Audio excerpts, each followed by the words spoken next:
I'm Dylan Hughes, Formula Drift Pro driver, and me and my dad have had a dream for over a decade of going 200 miles an hour on the Bonneville Salt Flats on a motorcycle.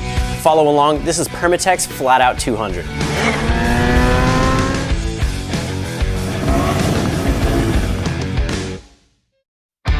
We are here at Orange County Honda Kawasaki, and we are gonna hopefully go in there and see if we can find a land speed bike that we're gonna take to Bonneville here pretty quick. We don't even know if they have one.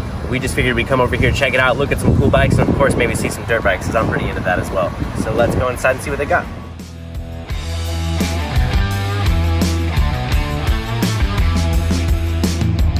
This is the one we were looking at. Right, this is the other one.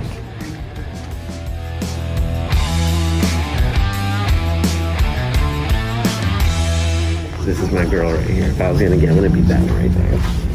Brand new 21 K450 electric start, launch control.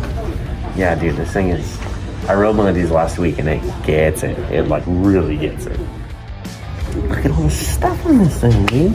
Cruise control, and this thing is big. We would have to take all this stuff off and put like a aftermarket fairing on it. Like all this stuff would have to go. Don't you think this one would work? I really feel like it would. Like titanium exhaust, 1000cc, ready to go race bike. This thing definitely makes 200 to the tire. Like, what if we just don't do anything and we just like buy this?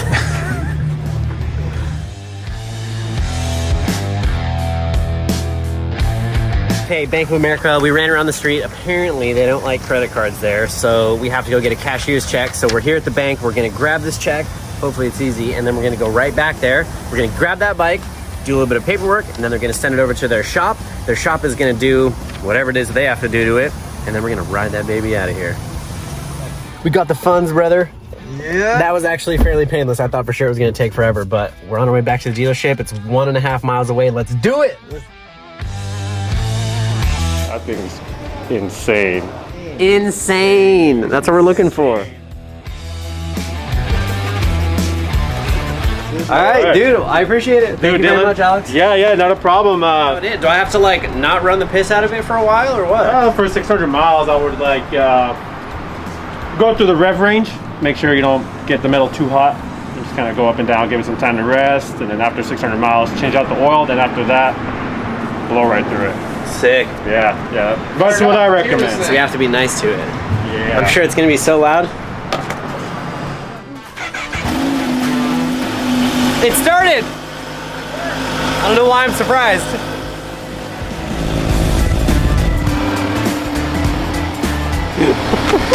This is crazy, let's go!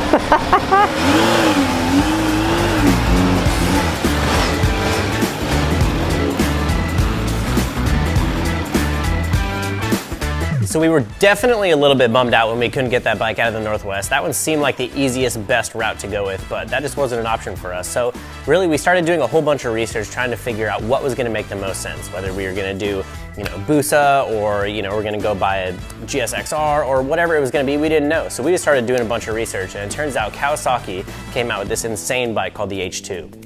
There's a couple different versions of it, a couple different variants of it, and this right here is what we landed on. This is called the Kawasaki ZH2. So this is a 1000cc supercharged motorcycle. This thing makes just shy of 200 horsepower to the wheels, and it feels like it. So the thing with this bike is we went out to the showroom floor and we bought it brand spanking new. So we rolled this thing out of there and I rode it back, and the first time I rode it, I like got off of it thinking, how is this legal? How do they sell this to people? Like, it's unbelievable. So apparently when you buy a brand new bike, you're supposed to put like 600-ish miles on it before you can actually like wood on it properly. So I gotta ride this thing around apparently, which is like, oh, boo-hoo, poor me, huh?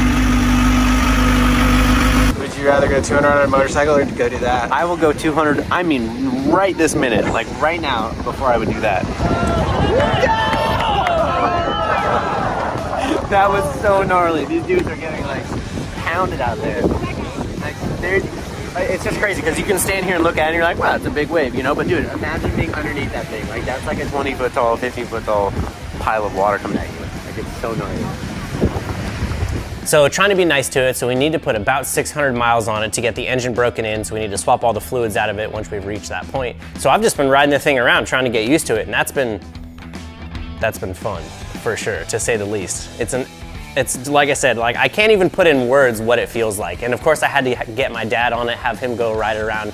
And when I mean this thing is fast, I mean this thing is fast. Like a 1,000 wheel horsepower drift car is gnarly, but this thing, you're like outside, you know? Like you're just holding on, and that's the only thing that you got. There's no seat, there's no roll cage. You have to hold on for sure. Dylan, absolute maniac for what he's trying to do on a motorcycle. I know I wouldn't do it, but that's on him. 200 wheel horsepower is right about on the limit of maybe being able to make 200 miles an hour on the Bonneville Salt Flats. So what we're gonna have to do is we're gonna have to turn this thing up even just a little bit more. So I found a couple different guys, one guy in the Northwest, one guy from Ohio or something, that makes essentially an ECU flash for it, where I've been told that it will start to close the throttle bodies at 8,000 RPM and essentially try and like dumb it down a little bit. And they do that because this thing is just terrifyingly fast. So what we can do is we can change the ignition map, and we can change how the throttle bodies are open. And I've heard of several people getting 260 horsepower out of these bikes without doing anything. So this bike, it was $20,000 brand new, which is a lot of money, but at least we get the brand new bike. Nobody's been in it before, nobody's messed around with it before, you know, we know the history of it, we know I was nice on it breaking it in, and I'm really stoked on that. So the other thing is we gotta figure out how to set a body kit on this thing. So we went down to San Diego, went and got the AirTag body kit, got that ordered, which I'm really stoked on.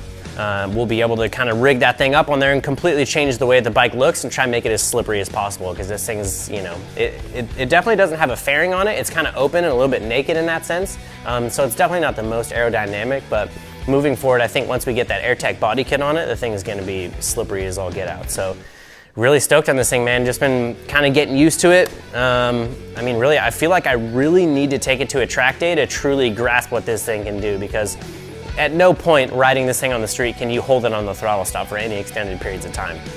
I mean, it will easily pull the front tire off the ground. Is it fast? Dude, it's so good. It's so good. Effortless. Like, the fact that these are legal kind of blows my mind. Like, in a great, awesome way. So good. 10 out of 10 would recommend. Pretty amazing machine overall. You know, I haven't spent a whole lot of time riding sport bikes, but I get why people do it. I mean, it's a whole nother level of like tunnel vision video game when you're riding this thing. Like, it's pretty gnarly. So looking forward to spending some more time on it, and I want to take it to the track real bad. That would be sick. You know, lean the thing over proper, get the leathers on, and just kind of get used to it. You know, like I said, I haven't spent a whole lot of time on a sport bike, and I think going in a straight line is probably fairly easy, hopefully, but really just knowing what the bike is gonna do in pretty much all circumstances is what I'm looking for. So I wanna get comfortable leaning it over. I wanna try and touch my knee on the ground, do that kind of stuff before we take this thing fully apart and put the body kit on it, because once we do that, I don't think there's gonna be any sort of leaning it over anytime soon. So, and that's just for me. I just wanna go get used to it. But really overall pretty stoked. I never bought a brand new motorcycle. I haven't really bought anything that's worth that much just in like one go, you know what I mean? So it's a wild machine, I'll tell you that. I wish everybody could ride it, because it is terrifying in a good way. Not even freaking. I mean, barely touching it. I haven't even revved it past 7 grand. It's crazy. So it's got plenty of power, eh? It's got the balls for sure. It's got some juice to it, yeah. All right, so we got a bike, a real fast one. We got a suit, a real safe one. We got a bunch of the key components for this build, and we got a body kit coming for it, which is gonna be sick. And looking to get more comfortable on this thing and then take it apart and make it all slippery so we can go 200. So thanks for following along. This is Permatex Flat Out 200.